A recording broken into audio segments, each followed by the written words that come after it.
everybody, welcome back. Pray to the gods of randomness after 17 wins in a row. Don't pray for it to be easy, pray for us to be strong enough. I don't know if I would rather have the Lost or the Keeper versus Lilith, but here we are. BSR8, V9, 8-0.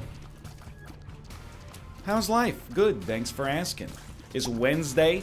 Yesterday was Tuesday. Typically that's how it works, except for that one time. You remember when the space-time continuum ripped apart? I don't know where I'm going with this. There was a bit there somewhere. It was gonna turn into like a Philip K. Dick sort of meets Pee Wee Herman comedy thing, but I don't know. We never got there. That's okay. We're playing video games, as is typical for me for a Wednesday. Dude, I gotta tell you, yesterday, Tuesday, played a lot of the Slay the Spire character on stream, had a great time. Mega Crit knocked it out of the park.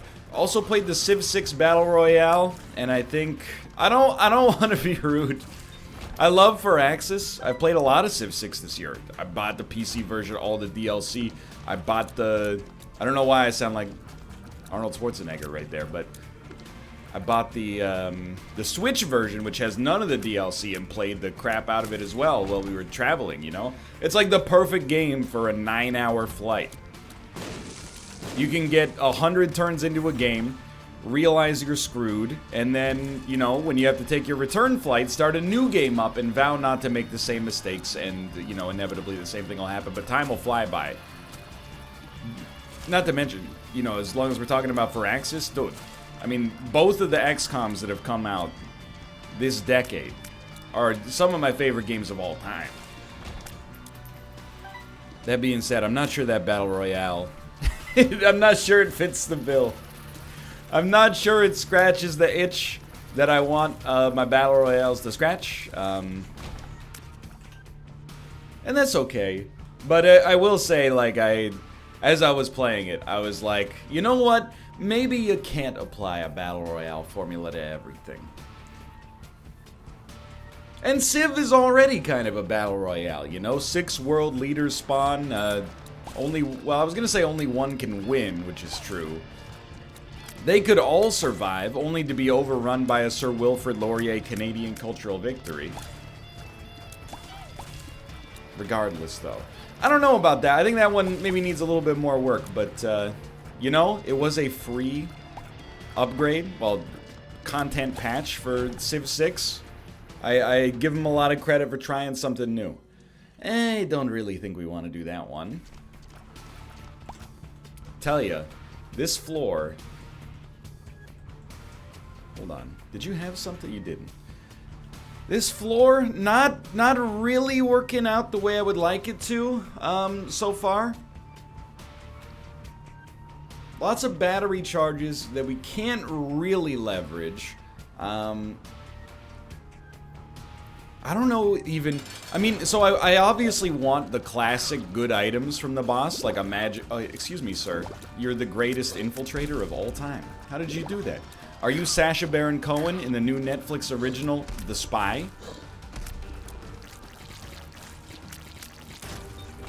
This is not the item I wanted. I didn't know what item I wanted, but I know that this isn't it. Either way, we're down to the next floor. Take a deep breath. We got nothing working against us so far, except for the fact that we've been hit one time for your mind one time. Doesn't matter. This is the floor where it all, it becomes all important. Let's put it that way. I'm excited. Excited is not the right word, because here's the thing. I don't want to build hype for a game I haven't played yet. I'm not necessarily excited for the release of Borderlands 3, but I am excited that next Tuesday, it comes out like tomorrow or something, but I am excited that Borderlands 3 is coming out, so yikes, we can play something new on Team Unity. That's the item we wanted. We, we've been in a little bit, I wouldn't call it a rut, but we've been in the... Well, I think maybe a rut is a good word. That's not to say the shows were any less good or bad than usual. I actually think, like, yesterday's Team Unity Tuesday was really good. But we've been playing the same games, you know, for quite some time. And we've been trying new stuff, but most of the time, you know, it's hard to find something that 4 people are all kind of like equally jazzed about. So I think Borderlands 3 offers a good opportunity for new style content for Team Unity. And, you know, is probably a game that I would not play through by myself. Just because it sounds petty, but I played I mean, I beat the pre-sequel, more or less. I think we washed out on the final boss. And I played, you know, a decent chunk of Borderlands 2. The characters, they talk like an awful lot. And in a single-player game, that's something that, you know, maybe is not necessarily the #1 thing that I'd be interested in experiencing. But in a multiplayer setting where we can banter as well, then, you know, I think it might be just what the doctor ordered. Okay, lots of dumb damage so far, but HP is strong. We did take, well, we got a stat increase. It wasn't a particularly great one. Cracked Crown apparently is an all stats up that only affects our tiers if we're Lilith, which I'm assuming is something related to Incubus, maybe? I don't know. It's not bad. I mean, we basically got a free tiers upgrade.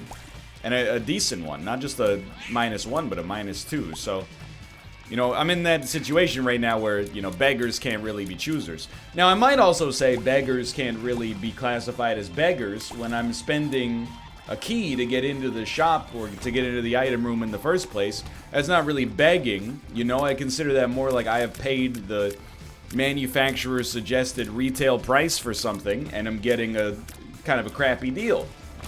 But, you know, you can frame it however you'd like to frame it. There's another all stats upgrade. 48-hour energy is useless right now, but good to identify for the future. And all of a sudden, things are starting to, you know, starting to come together. They're hip, they're with it. Tucka, tucka, tucka, tucka, tucka, tucka, tucka. Kind of a weird run so far, though. You know, no, we've had a couple of whiffs on item rooms. Well, we've had one whiff on item rooms. Kind of a whiff on our first boss item, and then a deal with the devil that didn't contain any items at all. Getting 1 or 2 of those things in the first 2 floors, not that much of a surprise. Getting all those things in the first couple of floors is a little bit more surprising. So we got a spirit heart. I'm just moving on, I think. Either way, you know, I'm feeling good. It's September, as you're aware, I'm sure at this point. Or you should be at least, because we're like almost halfway through the month. Take me down. You guys see the footage or the trailer release for Final Fantasy VII Remade? A lot of people think I don't like RPGs. That's not the case, okay? I feel the need to defend myself. I think a lot of gamers assume that I am a fake gamer because I'm not necessarily into, you know, that many prestige games, if that makes sense, you know? Haven't played The Last of Us, haven't played Spider-Man, haven't played Horizon Zero Dawn, haven't played, you know, yada yada and yada and yada yada. Fair. I'm more into the, not necessarily weird stuff, but typically I tend to be into more mechanics-driven smaller games as opposed to cinematic, you know, more narrative-driven adventure games, which is what most prestige games are. And that, if that sounds like an insult, it's not meant as one. But I played all the prestige games when I was a preteen, teenager, adolescent, and I gotta tell you, played the crap out of Final Fantasy VII. I would have called Final Fantasy VII, with no irony, my favorite game for probably like a decade of my life. Came out when I was like 9. Played a little bit of it and kind of washed out. Probably ran into the Midgar Zolom and was like, I don't want to... Well, and I can't get past this snake. There's nothing I can do, dude. And then, you know, later, with the advent of our 56K modem, you can go to cheatcodecentral.com, game FAQs, look up some guides. I'm like, oh, you need the car from blah, blah. I don't remember specifically. You need the busted plane from Sid's Town. Anyway, beat it, and then I would play that game like, you know, literally once a year, once every 2 years. And even still, you know, it's like kind of like one of those weird things in the human brain, right?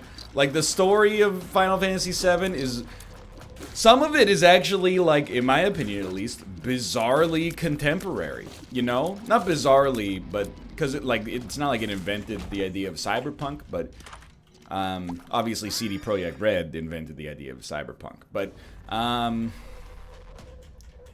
it's like, some of the story is like, and I was created in a lab, and, you know, an alien fell from the sky, and blah, blah, blah. Anyway. And then some of it is like, hey, a big mega corporation, you know, is helping to create a larger wealth gap between the truly extremely rich and the very, very poor who live in, like, slums that are shielded from the nutritive rays of the sun by an enormous disk in the sky. You know, it sounds like Final Fantasy VII is woke, especially for a game that came out in like the mid-1990s. I was alive in the mid-1990s, and I remember the general mood everywhere at all times was like, hey, I think we've solved every problem in the history. I mean, the ozone maybe, but, you know, I'm not saying everybody was happy. That's an ignorant kind of like glossing over. But there was an air of optimism, especially if you were 8, which might compromise the validity of my beliefs a little. Hold on, there's a sticky coin there. We're gonna try to get Cambion Conception to pop here. Did not work, and that's okay. Oh, it did work! We got a second Incubus, which is awesome. So it's weird, like, Final Fantasy VII, trust me, because I was there. That's like the game contemporaneous to my own life. You know what I mean? Like, I was there and sentient when it came out. And then I was a teenager who was dismissive of everything when the backlash to that game started. And then it felt like for maybe like 10 years, Final Fantasy VII was kind of like, it was an uncool game. Final Fantasy VI, Final Fantasy IX. Those are the cool ones. Final Fantasy VII, Final Fantasy X. Nah, those are the ones, you know, it's a product of a bygone age. And now that bygone age is coming back, and I'm ready. I don't know if I'll probably play the remake. But I don't feel like, I don't feel too much of an attachment to the game anymore, but still. I'll probably play it just for old time's sake. I like a good RPG. Here's the thing, though. The reason that I get lambasted for not liking that many RPGs is the writing and story quality has to be truly spectacular. Don't shoot the messenger on this one, and it is just my opinion, okay?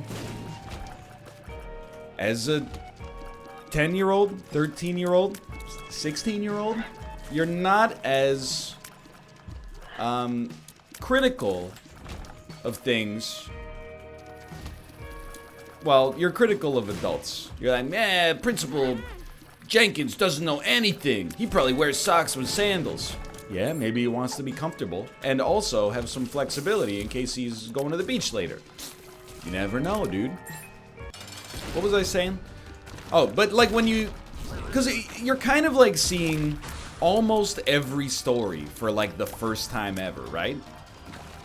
I was thinking about that last night when I watched the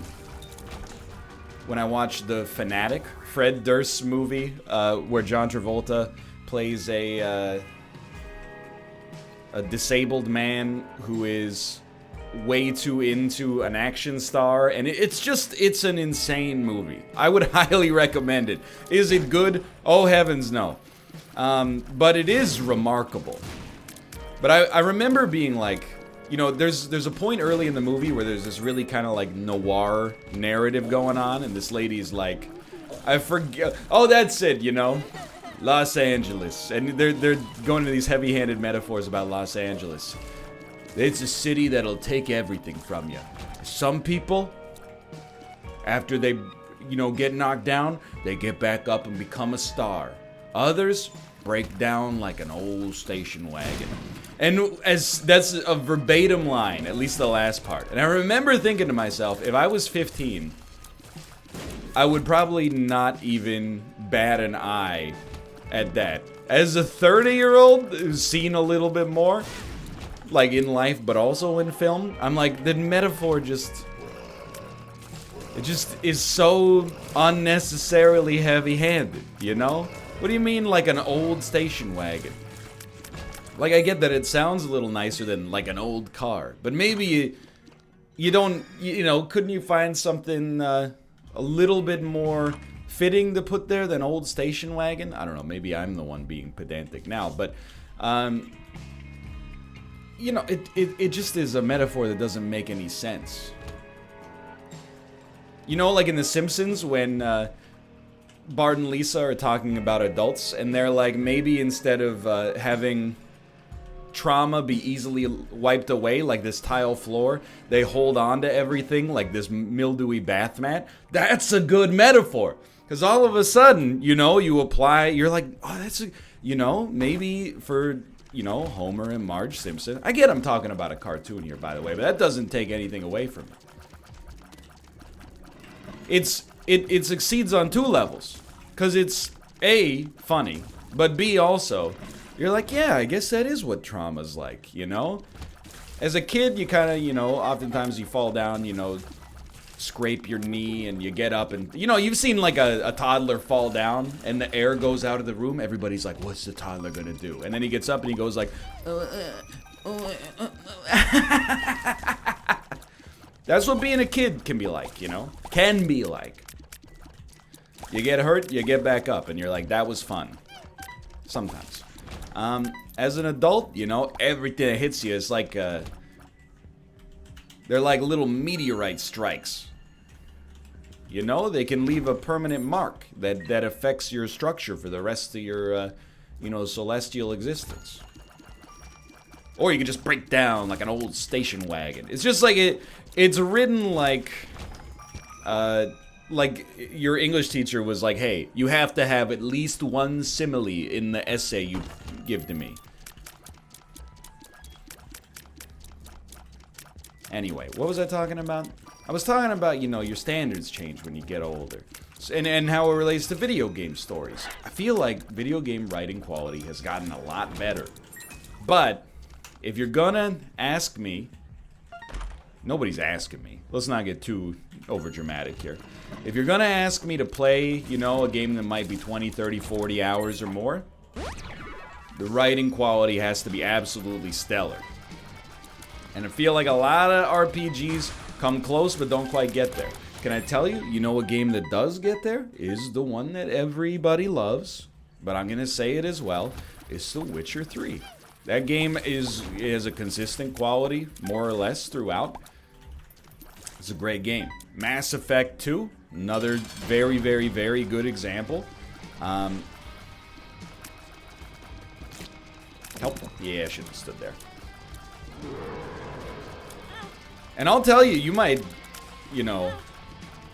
What is my damage stat that I can't kill these guys? You might scoff a little bit. I'm gonna hit you with a slightly unusual one. Dragon Age Origins. Wait, no, what is it? Dragon Age... I forgot the subtitle, which is undermining my point a little bit. Hold on. What's the...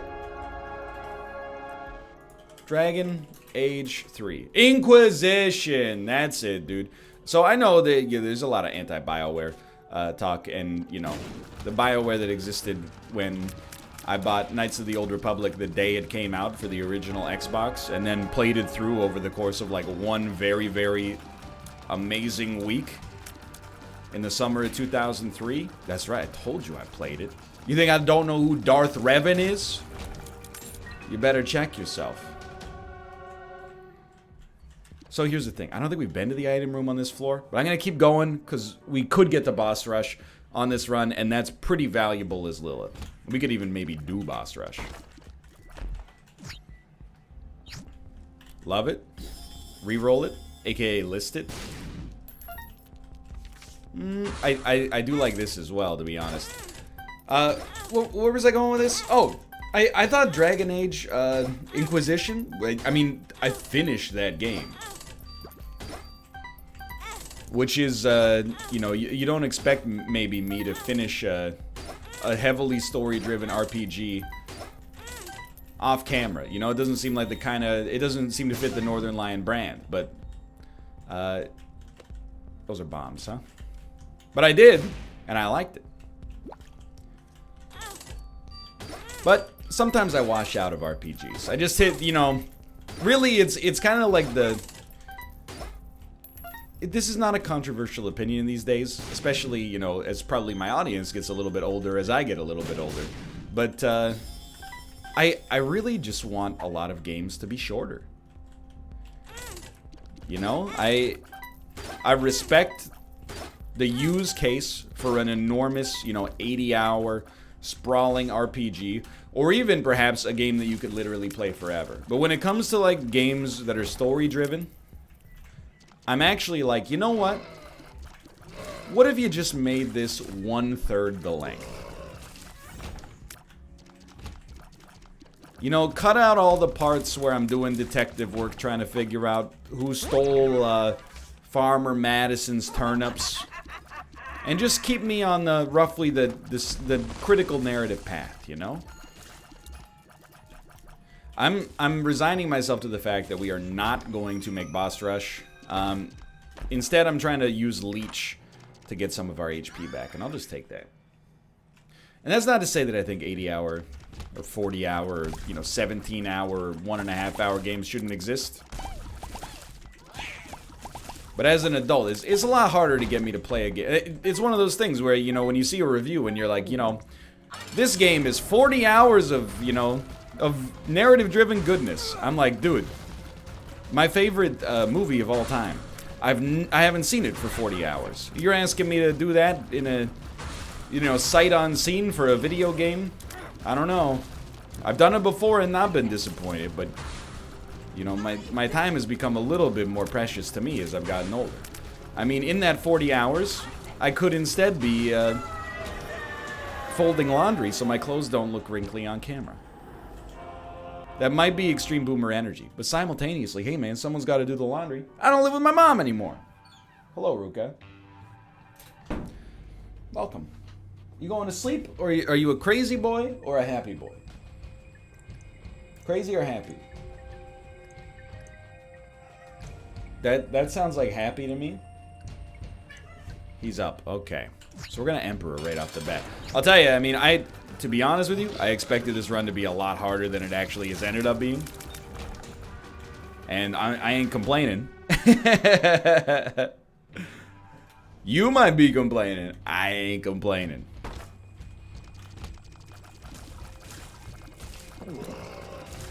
Anyway, I hope you see what I mean. I think that's, you know, my ideal game to stream is a game where I can insert myself into the game. Which is why people think I hate lore.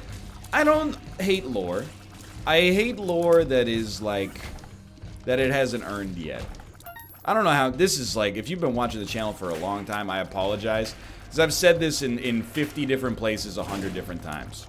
But like, when a game is like an original IP, so it's not a sequel, and it opens with like a 15-minute cutscene explaining the world that it's in, it better be one of the best cutscenes of all time. Because otherwise, I'm like, hey, about this game, I can't wait to interact with all the systems, and etc. etc. Oh, I heard that it's got a really cool crafting mechanic.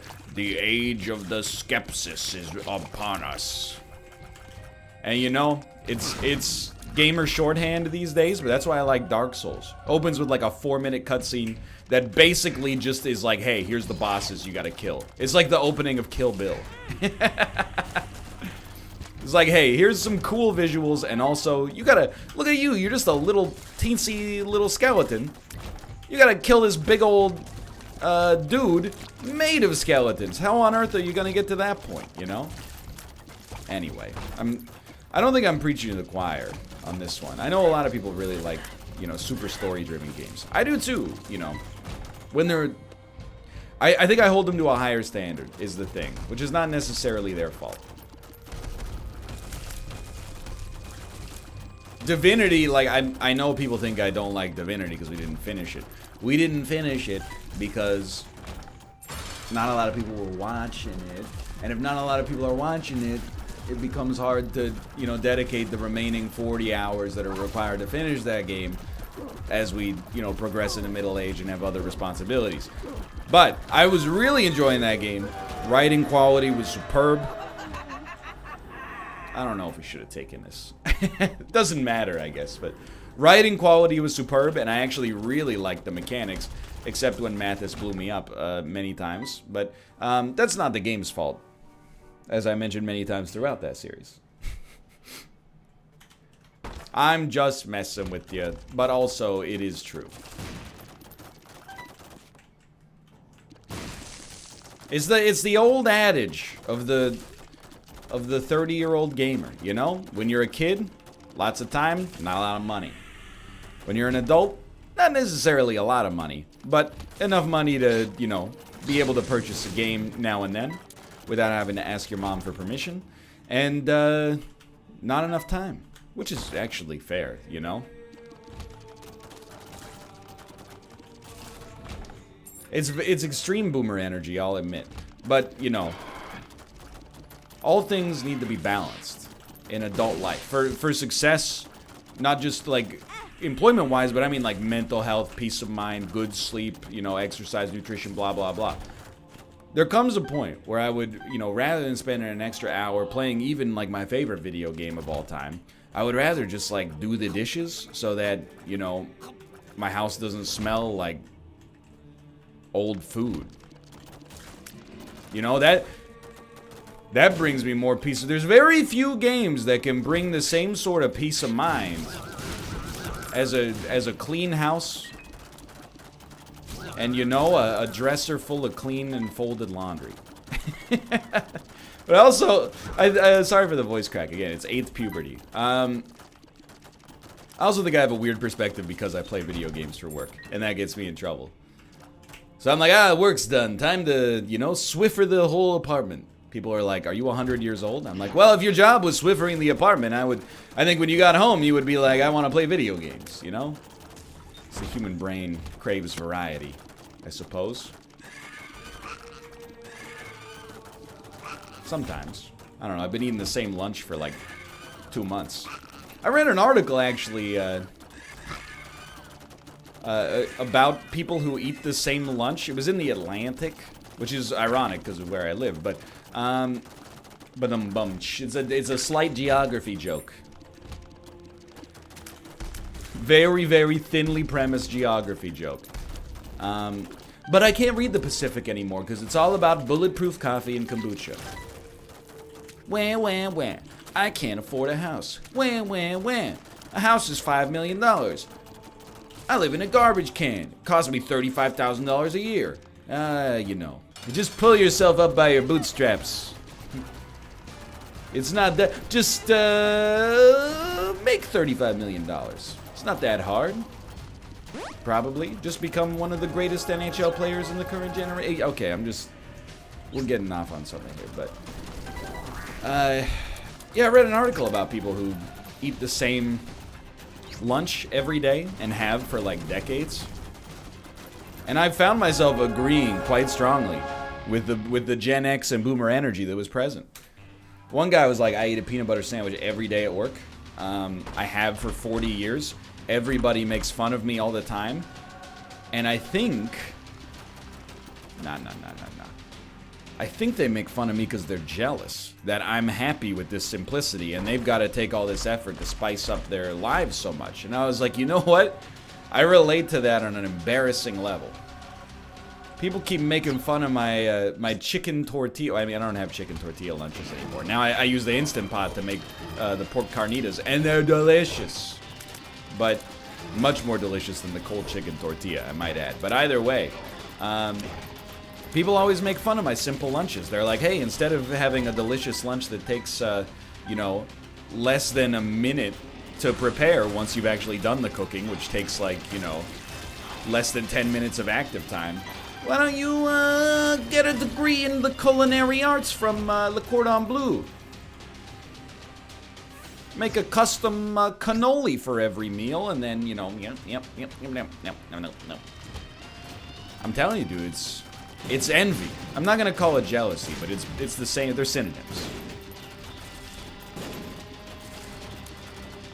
It's easy to be envious of the simple life. Aren't you in some ways envious of the farmer who is contented just to till the fields and enjoy the bounty of his own labor? You know? He's uncomplicated his happiness. I'm a little envious of that. Not of his occupation necessarily, but of his philosophy on life. He's learned to let go of a lot of things. I think it's a very positive trait. You think the farmer's following fake Warren Buffett's on Twitter, trying to figure out how to become a billionaire via, you know, wiki quotes? I don't think so. I don't think so. What is this floor? Is this is like a Mark Z. Danielewski architecture.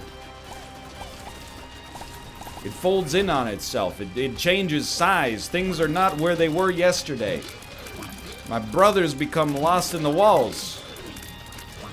The font got smaller. I've read the book, as you can tell from the myriad references. Please let me fight the boss. I've proven my acumen, and we're ready to go. Help. I'm now realizing we've hit the world's largest dead end. Thank you for not taking me to the same secret room. You saved me 8 seconds of walking, and that means the world to me.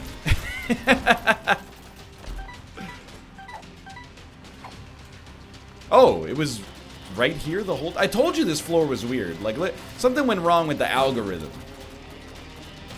They put big room into the recursive function, and it returned big room over and over again.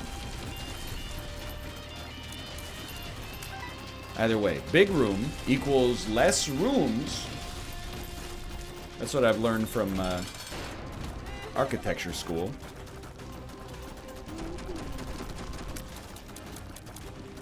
Dude, and I gotta tell you, so yeah, I watched The Fanatic. That sent me down a rabbit hole of looking up, like, movies John Travolta has made in the last decade. There's so many more I gotta see.